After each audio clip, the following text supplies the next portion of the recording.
ਬਿਸਮਿਲ੍ਲਾਹਿਰਰਹਿਮਾनिर्रहीम नाज़रीन अस्सलाम वालेकुम। ਤੁਸੀਂ ਦੇਖਦੇ ਪਏ ਹੋ ਨਿਊਜ਼ ਟਾਈਮ ਤੇ ਨਿਊਜ਼ ਟਾਈਮ ਦੀਆਂ ਵੱਡੀਆਂ ਖਬਰਾਂ ਵਿੱਚ ਸਭ ਤੋਂ ਪਹਿਲੇ ਹਮਾਸ ਦੀ ਗਜ਼ਾ ਜੰਗਬੰਦੀ ਵਾਸਤੇ ਸਦਰ ਟਰੰਪ ਨੂੰ ਵੱਡੀ ਪੇਸ਼ਕਸ਼। ਦੂਸਰਾ, ਬਰਤਾਨੀਆ ਨੇ ਫਲਸਤੀਨੀ ਮਿਸ਼ਨ ਦੇ ਸਫਾਰਤਖਾਨੇ ਦਾ ਦਰਜਾ ਦੇ ਦਿੱਤਾ। ਤੀਸਰਾ, ਅਕਵਾਮ ਮੁਤੱਹਿਦਾ ਇਜਲਾਸ ਦੇ ਵਿੱਚ ਮਜ਼ੀਦ 6 ਮੁਲਕ ਵੀ ਫਲਸਤੀਨੀ ਰਿਆਸਤ ਨੂੰ ਤਸਲੀਮ ਕਰਨਗੇ। ਸੁਪਰੀਮ ਕੋਰਟ ਨੇ ਇਸਲਾਮਾਬਾਦ ਦੇ 5 ਜੱਜਾਂ ਦੀ ਦਰਖਾਸਤਾਂ ਜਿਹੜੀਆਂ ਉਹ ਵਾਪਸ ਕਰ ਦਿੱਤੀਆਂ। ਉਸ ਤੋਂ ਇਲਾਵਾ ਜਾਲੀ ਡਿਗਰੀ ਕੇਸ, ਜਮਸ਼ੇਦ ਦਸਤੀ ਨੂੰ 7 ਸਾਲ ਕੈਦ ਦੀ ਸਜ਼ਾ ਤੇ ਸਾਬਕ ਗਵਰਨਰ ਇਮਰਾਨ ਇਸਮਾਈਲ ਦੇ ਵਾਰੰਟ ਗ੍ਰਿਫਤਾਰੀ ਜਾਰੀ ਤੇ ਇਮਰਾਨ ਖਾਨ ਦਾ ਵੀ ਪੈਗਾਮ ਆ ਗਿਆ। 27 ਸਤੰਬਰ ਦਾ ਜਲਸਾ ਕੌਮ ਦੀ ਆਜ਼ਾਦੀ ਵਾਸਤੇ ਵੇ। ਉਸ ਤੋਂ ਇਲਾਵਾ ਪੰਜਾਬ ਹੁਕੂਮਤ ਦਾ ਸੈਲਾਬ ਮੁਤਾਸਰੀਨ ਵਾਸਤੇ ਇਮਦਾਦ ਦਾ ਐਲਾਨ। ਉਸ ਤੋਂ ਇਲਾਵਾ ਸਾहिवाल ਦੇ ਵਿੱਚ 30 ਇਲੈਕਟ੍ਰਿਕ ਬੱਸਾਂ ਦਾ ਵੀ ਇਫਤਤਾਹ ਕੀਤਾ ਗਿਆ ਹੈ। ਤੇ ਖਬਰਾਂ ਦੀ ਤਫਸੀਲ ਦੇ ਵਿੱਚ ਗਜ਼ਾ ਦੇ ਵਿੱਚ ਜੰਗਬੰਦੀ ਦੀ ਜਿਹੜੀ ਪੇਸ਼ਕਸ਼ ਕੀਤੀ ਗਈ ਹੈ। ਗਜ਼ਾ ਦੇ ਵਿੱਚ ਜਾਰੀ ਇਸਰਾਈਲ ਤੇ ਹਮਾਸ ਦੀ ਜੰਗ ਦੇ ਵਿੱਚ ਇੱਕ ਵੱਡੀ ਪੇਸ਼ਰਫਤ ਹੋਈ ਹੈ। ਹਮਾਸ ਨੇ ਅਮਰੀਕੀ ਸਦਰ ਡੋਨਲਡ ਟਰੰਪ ਨੂੰ ਹੱਥ ਲਿਖ ਛੱਡਿਆ ਹੈ ਤੇ ਉਹਦੇ ਵਿੱਚ ਆਖਿਆ ਹੈ ਕਿ 60 ਦਿਨ ਦੀ ਜੰਗਬੰਦੀ ਦੇ ਬਦਲੇ ਇਸਰਾਈਲ ਦੇ ਅੱਧੇ ਜਰਗਮਾਲੀ ਜਿਹੜੇ ਨੇ ਉਹਦੀ ਰਿਹਾਈ ਦੀ ਪੇਸ਼ਕਸ਼ ਕੀਤੀ ਹੈ। ਇਹ ਦੀ ਤਸਦੀਕ ਕੀਤੀ ਅਮਰੀਕੀ ਚੈਨਲ ਫੋਕਸ ਨਿਊਜ਼ ਦੇ ਨੇ ਕੀਤੀ ਹੈ। ਉਹਨਾਂ ਨੇ ਆਖਿਆ ਕਿ ਇਹ ਪੇਸ਼ਕਸ਼ ਖਿੱਤੇ ਦੇ ਵਿੱਚ ਅਮਨ ਦੀ ਰਾਹ ਵੀ ਹਮਵਾਰ ਕਰ ਸਕਦੀ ਹੈ। ਤੇ ਬਰਤਾਨੀਆ ਦਾ ਜਿਹੜਾ ਤਾਰੀਖੀ ਇਕਦਾਮ ਹੈ, ਬਰਤਾਨੀਆ ਨੇ ਫਲਸਤੀਨੀ ਮਿਸ਼ਨ ਨੂੰ ਬਾਜ਼ਾਬਤਾ ਤੌਰ ਤੇ ਸਫਾਰਤਖਾਨੇ ਦਾ ਦਰਜਾ ਦੇ ਦਿੱਤਾ ਹੈ। ਲੰਦਨ ਦੇ ਵਿੱਚ ਵਾਕਿਆ ਫਲਸਤੀਨੀ ਮਿਸ਼ਨ ਤੇ ਅੱਜ ਪਰਚਮਕੁਸ਼ਾਈ ਕੀਤੀ ਗਈ ਹੈ।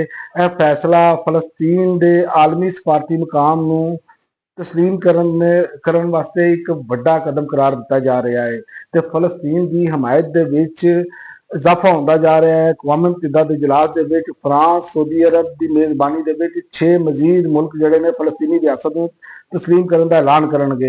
ਇਸ ਤੋਂ ਪਹਿਲੇ ਬਰਤਾਨੀਆ, ਕੈਨੇਡਾ, ਪੁਰਤਗਾਲ ਤੇ ਆਸਟ੍ਰੇਲੀਆ ਵੀ ਫਲਸਤੀਨ ਨੂੰ ਤਸਲੀਮ ਕਰ ਚੁੱਕੇ ਨੇ।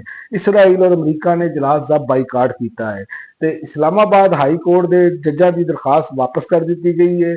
ਸੁਪਰੀਮ ਕੋਰਟ ਨੇ ਇਸਲਾਮਾਬਾਦ ਹਾਈ ਕੋਰਟ ਦੇ 5 ਜੱਜਾਂ ਦੀ ਆਇਨੀ ਦਰਖਾਸਤ ਤੇ ਇਤਰਾਜ਼ ਲਾ ਕੇ ਵਾਪਸ ਕਰ ਦਿੱਤਾ ਹੈ। ਅਦਾਲਤ ਦੇ ਮੁਤਾਬਕ ਦਰਖਾਸਤ ਗੁਜ਼ਾਰਾਂ ਨੇ ਮਫਾਦੇ ਆਮਾ ਤੇ ਬੁਨਿਆਦੀ ਹਕੂਕ ਦੇ ਮੁਤਾਸਰ ਹੋਣ ਦੀ ਵਾਜ਼ਿਆ ਵਜ਼ਾਹਤ ਨਹੀਂ ਕੀਤੀ ਤੇ ਜਾਲੀ ਡਿਗਰੀ ਕੇਸ ਦੇ ਵਿੱਚ ਜਮਸ਼ੇਦ ਦਸਤੀ ਨੂੰ ਸਜ਼ਾ। ਮੁਲਤਾਨ ਦੀ ਸੈਸ਼ਨ ਕੋਰਟ ਨੇ ਸਾਬਿਕ ਐਮਐਨ ਨੇ ਜਮਸ਼ੇਦ ਦਸਤੀ ਨੂੰ ਜਾਲੀ ਡਿਗਰੀ ਕੇਸ ਵਿੱਚ 7 ਸਾਲ ਕੈਦ ਦੀ ਸਜ਼ਾ ਸੁਣਾਈ ਹੈ। ਇਹਨਾਂ ਤੇ 2008 ਦੇ ਇੰਤਖਾਬਾਤ ਦੇ ਉੱਤੇ ਮਦਰਸੇ ਦੇ ਜਾਲੀ BA ਦੀ ਡਿਗਰੀ ਜਮ੍ਹਾਂ ਕਰਵਾਉਣ ਦਾ ਇਲਜ਼ਾਮ ਸੀ ਤੇ ਇਮਰਾਨ ਇਸਮਾਈਲ ਦੇ ਵੀ ਵਾਰੰਟ ਗ੍ਰਿਫਤਾਰੀ ਜਾਰੀ ਹੋ ਗਏ ਨੇ। ਇਸਲਾਮਾਬਾਦ ਦੀ ਅਦਾਲਤ ਨੇ PTI ਰਹਿਨੁਮਾਵਾਂ ਦੇ ਖਿਲਾਫ ਆਜ਼ਾਦੀ ਮਾਰਚ ਦੇ ਕੇਸ ਦੇ ਵਿੱਚ ਸਾਬਕ ਗਵਰਨਰ ਸਿੰਧ ਇਮਰਾਨ ਇਸਮਾਈਲ ਦੇ ਵਾਰੰਟ ਗ੍ਰਿਫਤਾਰੀ ਜਾਰੀ ਕਰਦੇ ਆਇਆ ਉਹਨਾਂ ਨੂੰ ਫੌਰੀ ਗ੍ਰਿਫਤਾਰ ਪੇਸ਼ ਕਰਨ ਦਾ ਹੁਕਮ ਦਿੱਤਾ ਹੈ ਤੇ ਇਮਰਾਨ ਖਾਨ ਦਾ ਵੀ ਪੈਗਾਮ ਆ ਗਿਆ ਹੈ। ਇਮਰਾਨ ਖਾਨ ਨੇ ਆਖਿਆ ਹੈ ਕਿ ਡਿਆਲਾ ਜੇਲ੍ਹ ਤੋਂ ਇਮਰਾਨ ਖਾਨ ਨੇ ਕਿਹਾ ਕਿ 27 ਸਤੰਬਰ ਨੂੰ ਕੌਮ ਦੀ ਆਜ਼ਾਦੀ ਵਾਸਤੇ ਜਲਸੇ ਦਾ ਐਲਾਨ ਕੀਤਾ ਹੈ। ਉਹਨਾਂ ਦਾ ਕਹਿਣਾ ਸੀ ਕਿ ਇਹਨਾਂ ਨੇ ਵੋਟ ਚੋਰੀ ਕਰਕੇ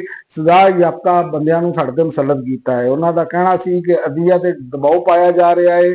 ਤੋਸ਼ਾਖਾਨਾ ਕੇਸ ਝੂਠੇ ਗਵਾਹਾਂ ਤੇ ਮਬਨੀ ਹੈਗਾ ਹੈ ਤੇ ਉਸ ਤੋਂ ਇਲਾਵਾ ਪੰਜਾਬ ਹੁਕੂਮਤ ਦਾ ਕਿਸਾਨਾਂ ਵਾਸਤੇ ਰਿਲੀਫ ਪੈਕੇਜ। ਵਜ਼ੀਰ ਆਲਾ ਪੰਜਾਬ ਮਰੀਮ ਨਵਾਜ਼ ਨੇ ਸਾहिवाल ਦੇ ਵਿੱਚ ਐਲਾਨ ਕੀਤਾ ਹੈ ਕਿ ਸੈਲਾਬ ਤੋਂ ਮੁਤਾਸਰਾ ਕਿਸਾਨਾਂ ਨੂੰ ਫੀ ਏਕੜ 20,000 ਰੁਪਏ ਇਮਦਾਦ ਦਿੱਤੀ ਜਾਏਗੀ। ਉਹਨਾਂ ਨੇ ਸਾहिवाल ਦੇ ਵਿੱਚ 30 ਇਲੈਕਟ੍ਰਿਕ ਬੱਸਾਂ ਦਾ ਵੀ ਇਫਤਤਾਹ ਕੀਤਾ ਹੈ ਜਿਹਦੇ ਵਿੱਚ ਖਵਾਤੀਨ, ਬਜ਼ੁਰਗ ਤੇ ਮਜ਼ਦੂਰ ਅਫਰਾਦ ਤੇ ਤਲਬਾ ਜਿਹੜੇ ਨੇ ਮੁਫਤ ਸਫ਼ਰ ਦੀ ਉਹਨਾਂ ਨੂੰ ਸਹੂਲਤ ਹੋਏਗੀ। ਹੁਣ ਤੱਕ ਲਈ ਨਾਜ਼ਰੀਨ ਇੰਨਾ ਹੀ।